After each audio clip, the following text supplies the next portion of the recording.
فرمایا اس بندے کی بھی عبادت قبول نہیں، اس کا روزہ نہیں قبول، اس کی کوئی عبادتیں اللہ تعالیٰ کو پسند نہیں۔ یا اللہ کس کی پسند نہیں؟ نبی علیہ السلام نے فرمایا جو بندہ اپنے ماں باپ کا نافرمان ہے، جو بندہ اپنے ماں باپ کے آگے بدتمیزی کرتا ہے، جو بندہ اپنی ماں کا کہنا نہیں مانتا، جو اپنے باپ کا کہنا نہیں مانتا، جو من مرضیاں کرتا پھرتا ہے، جس نے ماں باپ کی رضامندی حاصل نہیں کی، رمضان میں اس کی مغفرت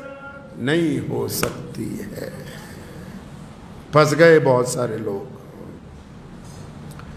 کئیوں کی گاڑی رک گئی ہے، بڑی بدتمیزی کرتے ہیں باپ کے ساتھ، بڑی سخت لہجے میں بولتے ہیں ماں کے ساتھ کہ پتہ نہیں تجھے میں نے روزہ رکھا ہوا ہے۔ ایسے روزے کا کیا کرنا جو روزہ قبولیت جن سے ہونا ہے، جن کی وجہ سے روزہ قبول ہوگا، جن کے ادب کی وجہ سے روزہ قبول ہوگا، جن کے آگے نظریں جھکانے سے روزہ قبول ہوگا، جن کے پاؤں دبانے سے روزہ قبول ہوگا، تو ان سے بدتمیزی کرتا پھرتا ہے۔ ایسے بندے کی رمضان میں مغفرت نہیں ہو سکتی ہے۔ چنگے چنگے لوگ، اچھے اچھے لوگ جو باہر دنیا میں بڑے ولی بنے نظر آتے ہیں، ماں باپ کا احترام نہیں کرتے، اپنے ماں باپ کے پاؤں نہیں دباتے۔ ایک صاحب تھے بڑے معمولی سے دیندار، اور جو دعا کرتے تھے قبول ہو جاتی تھی، اور حالانکہ کئی گناہ بھی کرتے نے، تو بڑے حیران ہوئے امام صاحب، پوچھنے لگے تو کرتا ایسا کیا ہے؟ کہتا میں نے تو آج تک یہ دیکھا ہے جو بھی مانگا ہے وہ قبول ہو جاتا ہے۔ کہاں جا کے مانگتا ہے؟ تو نماز پڑھتا ہے نکل جاتا ہے، کوئی لمبی دعائیں نہیں مانگتا۔ کہتا روز رات کو جب گھر جاتا ہوں نا، اپنے باپ کے اطمینان سے بہت دیر پاؤں دباتا ہوں، پھر اپنی ماں کے پیر دباتا ہوں، پھر ان کے دونوں پاؤں کو اپنی بازوؤں میں لپیٹ کے سر رکھ دیتا ہوں اللہ تعالیٰ کی حضور، اور پھر میں نے آج تک اپنے ماں باپ کے قدموں میں سر رکھ کے اپنے اللہ کے آگے جو کچھ مانگا ہے وہ عطا ہوا ہے، آج تک کوئی دعا رد نہیں ہوئی ہے۔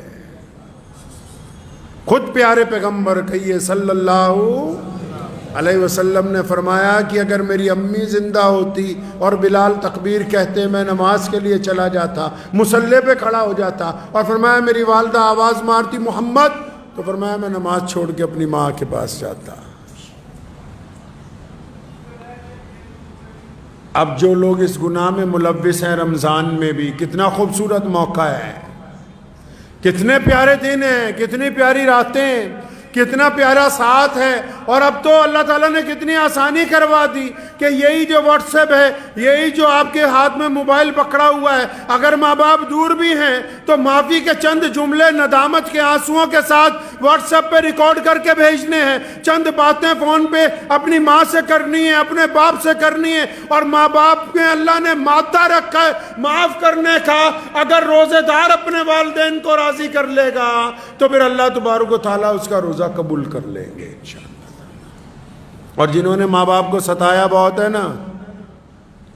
اور ماں باپ چلے گئے دنیا میں سے، بڑی بدتمیزیاں کی ماں باپ کے ساتھ، روزانہ ہر ایک نماز کے بعد، روزانہ صبح کو، دوپہر کو، شام کو، افطار کے وقت، سحری کے وقت کثرت سے اپنے ماں باپ کے لیے مغفرت کی دعائیں مانگیں، کثرت سے اپنے ماں باپ کے لیے قرآن پاک پڑھ کے ان کو اصال ثواب کریں، تب بھی اللہ تبارک و تعالیٰ راضی ہو جائیں گے جب آپ بار بار اپنے ماں باپ کی مغفرت کی دعائیں مانگیں گے۔ بغیر ماں باپ کی رضامندی کے یہ روزہ آگے چلنے والا ہے نہیں۔